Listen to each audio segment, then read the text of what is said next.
अयोध्या काशी मथुरा की मुक्ति का जब आह्वान किया गया, लोगों ने कहा अयोध्या काशी मथुरा मुक्त करो, तो 1991 में प्लेसेस ऑफ वर्शिप एक्ट बना दिया। हिंदू जैन बौद्ध सिख को आपस में बांटने के लिए और मुस्लिम और क्रिश्चियंस को फायदा पहुंचाने के लिए 1992 में माइनॉरिटी कमीशन एक्ट बना दिया। 1995 में जो सबसे बड़ा पाप किया वो था वक्फ एक्ट, उससे भी पेट नहीं भरा। 2004 में माइनॉरिटी एजुकेशन एक्ट बना दिया। 2010 में देश विरोधी एनजीओज को फंडिंग कराने के लिए एफसीआरए कानून बना दिया। जब राइट टू एजुकेशन एक्ट बना था तो मदरसा और missionary school right to education के दायरे में आते थे। 2012 में कानून बना के मदरसा मिशनरी स्कूल को भी बाहर कर दिया। तो बहुत सारे अनगिनत महापाप किए, लेकिन एक जो सबसे बड़ा महापाप जिसको मैं मानता हूं वो है वक्फ एक्ट। इतना खतरनाक कानून किसी इस्लामिक कंट्री में भी नहीं है।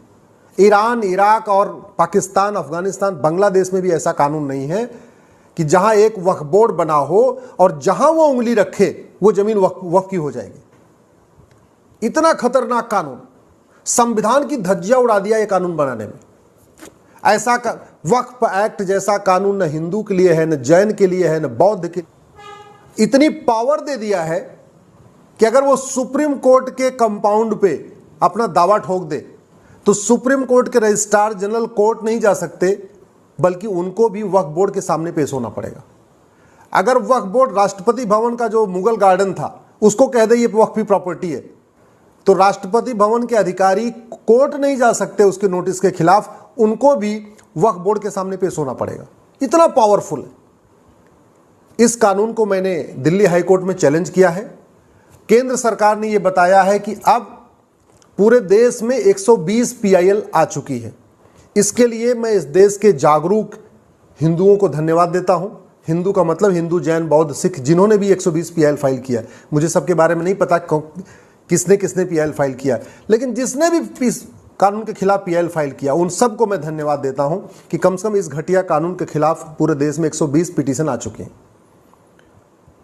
दिल्ली हाई कोर्ट ने केंद्र सरकार 4 सप्ताह का समय दिया है। 7 अक्टूबर को इसकी फाइनल हियरिंग की डेट फिक्स कर दिया है। उन्होंने कहा है आपको जो इस पे स्टेप जवाब दाखिल करना, 4 हफ्ते के अंदर जवाब दाखिल कर दीजिए। इस कानून का दुरुपयोग कैसे हो रहा है समझिए आप।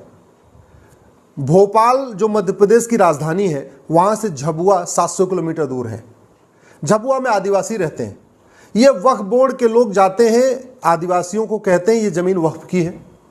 वो झबुआ का आदिवासी जिसने कभी अपनी झबुआ की लोकल कोर्ट नहीं देखा है, भोपाल तो उसके लिए बहुत सपना है, उसको कहते हैं भाई ये वक्फ बोर्ड की जमीन है, इसको खाली करो, और नहीं खाली करना है तो कन्वर्ट हो जाओ, और अगर नहीं खाली करना है तो भोपाल आके जवाब दो।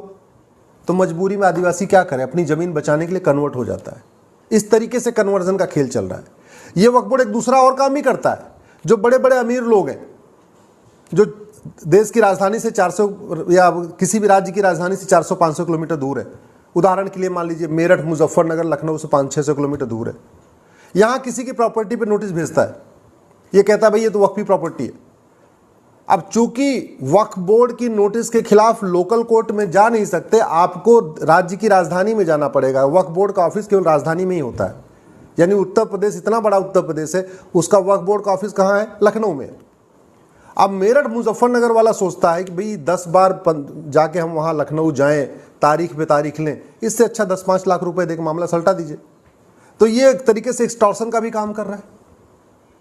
सबसे बड़ी समस्या आ रही है जो पब्लिक लैंड है, यानी जैसे गाय का चारागाह होता है, खेल का मैदान होता है, पार्क होता है, ऊसर जमीन है, बंजर जमीन है, इस तरीके की जो पब्लिक लैंड होती है जो किसी के नाम पे नहीं होती, उसको सरकार का नियंत्रण होता है। ऐसी जमीनों पे वक्फ बोर्ड कब्जा करता है।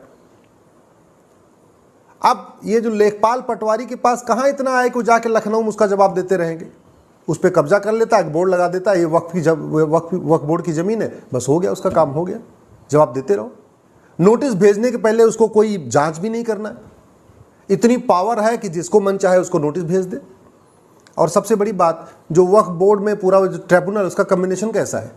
एक सांसद उसमें होगा वो भी मुस्लिम, विधायक होगा वो भी मुस्लिम, एक एडवोकेट होगा वो भी मुस्लिम, एक उसमें स्कॉलर होगा, मुतवल्ली होगा, स्वाभाविक सी बात है मुस्लिम होगा, एक उसमें आईएएस होगा वो भी मुस्लिम होगा, और एक जुडिशियल मेंबर होगा वो भी मुस्लिम होगा। यानी 7 के 7 मेंबर इसके अंदर मुस्लिम होते हैं। सोचिए जरा, ऐसा कानून कांग्रेस ने 1995 में बनाया था।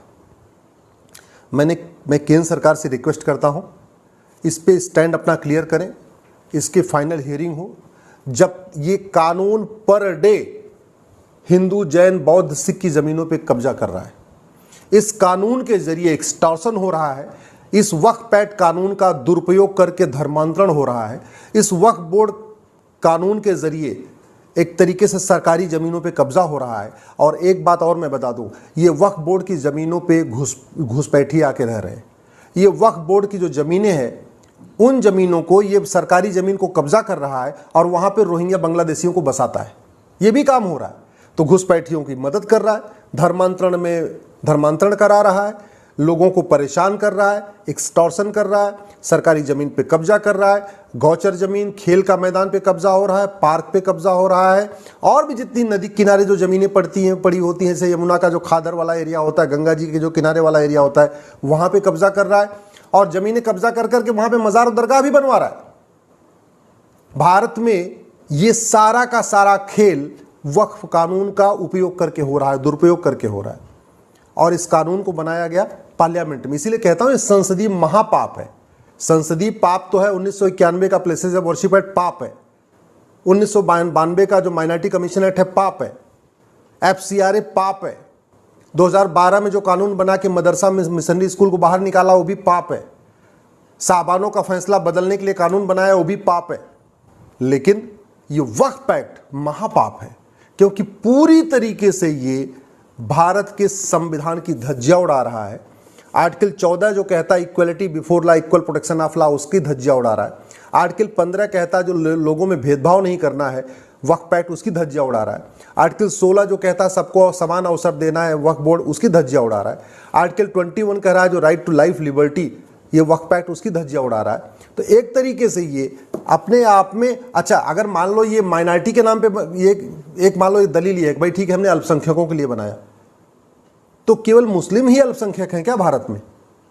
वक्फ एक्ट जैसा कानून क्रिश्चियंस के लिए नहीं है, वो भी अल्पसंख्यक हैं। वक्फ एक्ट जैसा कानून जैन के लिए नहीं है, वो भी अल्पसंख्यक हैं। बौद्धों के लिए वक्फ एक्ट जैसा कानून नहीं, आखिर बौद्ध भी तो अल्पसंख्यक हैं।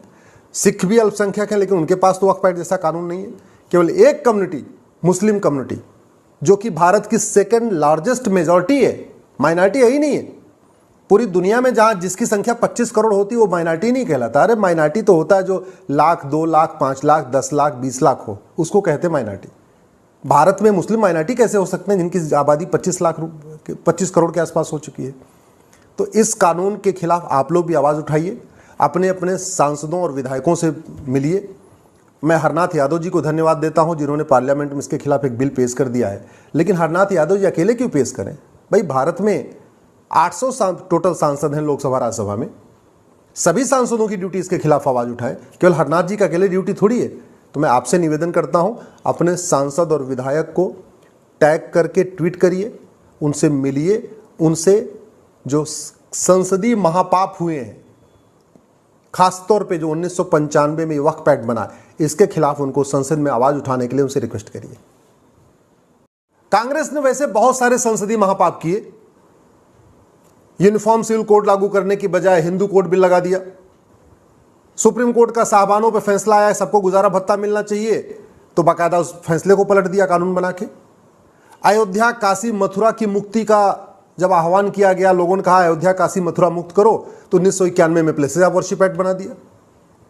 हिंदू, जैन, बौद्ध, सिख को आपस में बांटने के लिए और मुस्लिम और क्रिश्चियंस को फायदा पहुंचाने के लिए 1992 में माइनॉरिटी कमीशन एक्ट बना दिया।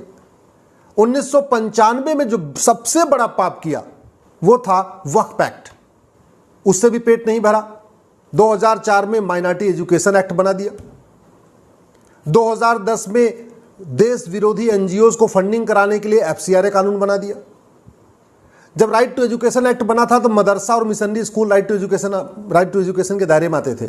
2012 में कानून बना के मदरसा, मिशनरी स्कूल को भी बाहर कर दिया।